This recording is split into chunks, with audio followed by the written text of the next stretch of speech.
എല്ലാവർക്കും white zone ഫുട്ബോളിന്റെ മറ്റൊരു വീഡിയോയിലേക്ക് സ്വാഗതം. ഈ ഒരു വീഡിയോയിൽ നമ്മൾ നോക്കാനായിട്ട് പോകുന്നത് ആ ഒരു ചാമ്പ്യൻസ് ലീഗ് പ്ലേ ഓഫിനെ കുറിച്ചിട്ടാണ്. നമുക്കറിയാം ഈ ഒരു ചാമ്പ്യൻസ് ലീഗ് പ്ലേ ഓഫിന്റെ ഒരു മെയിൻ ഘടകം എന്ന് പറയുന്നത് എല്ലാ സീസണിലും നമ്മൾ കണ്ടുവരുന്ന ആ ഒരു സിറ്റി vs റയൽ മാഡ്രിഡ് മത്സരം ഈ ഒരു പ്രാവശ്യം ഈ ഒരു പ്ലേ ഓഫിൽ തന്നെ നടക്കാൻ പോകുക എന്നുള്ളതാണ്.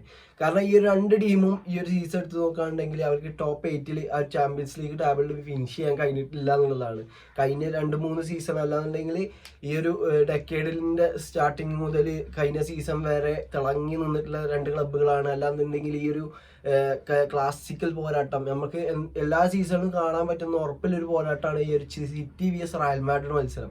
അത് ഈ ഒരു സീസണിലും അങ്ങനെ വരികയാണ്. കഴിഞ്ഞ സീസണിലാണെന്നുണ്ടെങ്കിൽ റയൽ മാഡ്രിഡ് ആണ് ജയിച്ചിട്ടുണ്ടായിരുന്നത് ഒരു പന്തയത്തിൽ.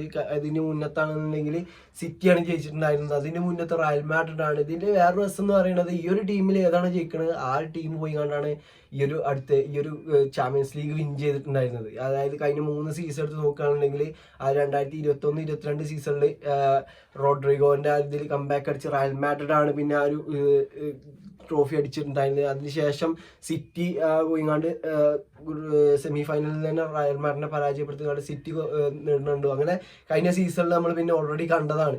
അങ്ങനെയുള്ള ഒരു കോമ്പറ്റീഷനാണ്. പക്ഷേ ഈ ഒരു സീസൺ എടുത്ത് നോക്കുമ്പോൾ സിറ്റിന്റെ അവസ്ഥ കുറച്ച് പരിതാപകരമാണ്.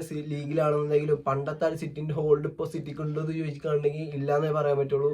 റയൽ മാഡ്രിഡിന്റെ കാര്യമാണെന്ന് പറയുകയാണെന്നുണ്ടെങ്കിലും ഒട്ടും മാറ്റമില്ലാത്തൊരു സംഭവമാണ്. അതായത് ആ ഒരു കൺസിസ്റ്റൻസി ഇല്ലാതെ ഇങ്ങനെ പോയിക്കൊണ്ടിരിക്കുന്ന ഒരു ക്ലബ്ബാണ് റയൽ മാഡ്രിഡ് ആണെന്നുണ്ടെങ്കിലും. അപ്പോൾ ഈ ഒരു ഘട്ടത്തിലാണ് ഈ ഒരു കളി വരുന്നത്. ഇതിനെ കുറിച്ച് പറയുകയാണെന്നുണ്ടെങ്കിൽ സിറ്റി ആണെന്നുണ്ടെങ്കിൽ ലാസ്റ്റ് കളി ക്ലബ് ബ്രൂഗൊക്കെ എതിരുന്നു. ആ ഒരു കളിയിൽ ഫസ്റ്റ് ഹാഫിൽ എൻഡ് ചെയ്തപ്പോൾ ക്ലബ് ബ്രൂഗ ഒരു ഗോളിന് ലീഡായിരുന്നു. അതിനുശേഷം കംബാക്ക് അടിച്ച് കാണാൻ സിറ്റി വരുന്നത്. അതിനുശേഷം റയൽ മാഡ്രിഡിന് കിട്ടാൻ ചാൻസ് ഉള്ള അല്ലെങ്കിൽ സിറ്റിക്ക് കിട്ടാൻ ചാൻസ് ഉള്ള രണ്ട് ക്ലബ്ബുകളായിരുന്നു ഈ ഒരു റയൽ മാഡ്രിഡും ബയേൺ മ്യൂണിക്കും. അതിൽ സിറ്റിക്ക് കിട്ടിയത് ഈ ഒരു റയലിനാണെന്നുണ്ടെങ്കിലും ഈ ഒരു സിറ്റിനെ തന്നെയാണ് കിട്ടിയത്. അപ്പോൾ അങ്ങനെയുള്ള ഒരു പോരാട്ടമാണ് ഈ ഒരു സീസണിന്റെ ആ ഒരു എന്തായാലും ഈ ഒരു കളി ഈ സീസണിൽ വരും എന്നുള്ളത് ഉറപ്പാണ്. പക്ഷെ ഇത് കുറച്ച് നേരത്തെ ആയോ എന്നുള്ളത് മാത്രമാണ് എനിക്ക് പറയാനുള്ളത്. ഇനിയിപ്പോൾ നമുക്ക് ഈ ഒരു ക്ലബ്ബുകൾ ഇപ്പൊ സിറ്റി വിജയിക്കുകയാണെന്നുണ്ടെങ്കിൽ സിറ്റിക്ക് അടുത്ത ഓപ്പണന്റ് ആരാകും എന്നുള്ളത് അങ്ങനെ ഒന്ന് പോയേക്കാം.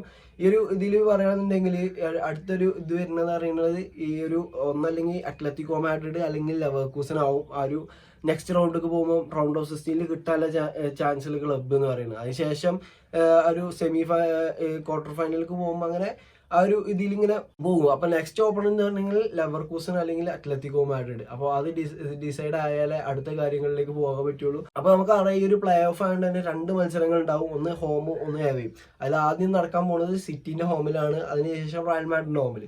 ഈ ഒരു ഇതിന്റെ എന്ത് പറയുകയാണെന്നുണ്ടെങ്കിൽ ആദ്യം സിറ്റിന്റെ ഹോമിൽ വരുമ്പോൾ എനിക്ക് തോന്നുന്നു കുറച്ചും പാടെ അഡ്വാൻറ്റേജ് റയൽ മാഡ്രിഡിനാണ്. പക്ഷെ റയൽ മാഡ്രിഡിനെ സംബന്ധിച്ചിടത്തോളം അവസാന മത്സരത്തിൽ എസ്പാനിയോളിനെതിരെ ആ ഒരു റൂഡിഗറിന് പരിക്ക് പറ്റിയിട്ടുണ്ട്. ഏകദേശം 20 ഡേയ്സ് റൂഡിഗർ ഉണ്ടാവില്ല. ആ ഒരു സെക്കൻഡ് ലെഗിലേക്ക് ആകുമ്പോഴത്തേന് ഈ ഒരു റൂഡിഗറിന് അവൈലബിൾ ആക്കി എടുക്കാൻ കഴിയുള്ളൂ. പക്ഷെ അലബ ഇഞ്ചുറി കഴിഞ്ഞാണ്ട് തിരിച്ചു വന്നിട്ടുണ്ടെന്നുള്ളത് തീർച്ചയായിട്ടും ഒരു നല്ല വാർത്തയാണ് റയൽ മാഡ്രിഡിനെ സംബന്ധിച്ചിടത്തോളം.